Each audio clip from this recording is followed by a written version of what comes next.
2015 കോൺഗ്രസിൽ ഉമ്മൻചാണ്ടിയാണ് എനിക്ക് ഏറ്റവും ഇഷ്ടപ്പെട്ട എൻ്റെ രാഷ്ട്രീയ നേതാവ്. ഒരുപാട് ബഹുമാനം വരച്ചത്. പക്ഷെ അന്ന് ഞാൻ ഒരു പോസ്റ്റ് ഇടുന്നു, ഉമ്മൻചാണ്ടി സർക്കാർ എന്തെല്ലാം ചെയ്തെന്ന് പറഞ്ഞാലും അടുത്ത തവണ അധികാരത്തിൽ വരാനുള്ള സാധ്യത കുറവാണെന്ന് പറഞ്ഞിട്ടുള്ള കാര്യകാരണങ്ങളെ നിർത്തി ഞാനൊരു പോസ്റ്റ് ഇടുന്നു. സാറിനോട് ഒരുപാട് ബഹുമാനം സ്നേഹമുള്ള സമയത്താണ് കാര്യകാരണങ്ങളെ നിർത്തിയാണ് ഞാൻ എഴുതുന്ന പോസ്റ്റ്. ഉദാഹരണത്തിന് ഇപ്പം വിമാനത്താവളം കൊണ്ടുവന്നു എന്ന് പറഞ്ഞാൽ പാറമടയെ പണിയെടുക്കുന്നവന് എന്ത് കാര്യം? കശുവണ്ടി തൊഴിലാളിക്ക് എന്ത് കാര്യം? കശുവണ്ടി തൊഴിലാളിക്ക് അവന്റെ ജോലി നഷ്ടപ്പെടുന്നതാണ് അവന്റെ പറയി. പാറമടയെ പണിയെടുക്കുന്നവന് അവന്റെ കോറി അടച്ചുപൂട്ടിയതാണ് അവന്റെ പ്രശ്നം. അപ്പൊ ഈ സാധാരണക്കാരന്റെ ബുദ്ധിമുട്ടുകൾ ആർക്കാണ് ഈ വികസനം കൊണ്ട് പ്രയോജനപ്പെടുന്നത് അവനേ ഉള്ളൂ അതിന്റെ സന്തോഷം.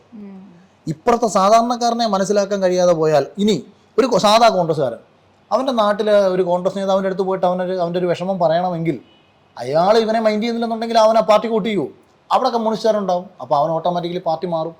എല്ലാ മനുഷ്യൻ്റെയും അവൻ്റെ ആവശ്യങ്ങൾ നിറവേറ്റുക എന്ന് പറയുന്നതാണ് രാഷ്ട്രീയം.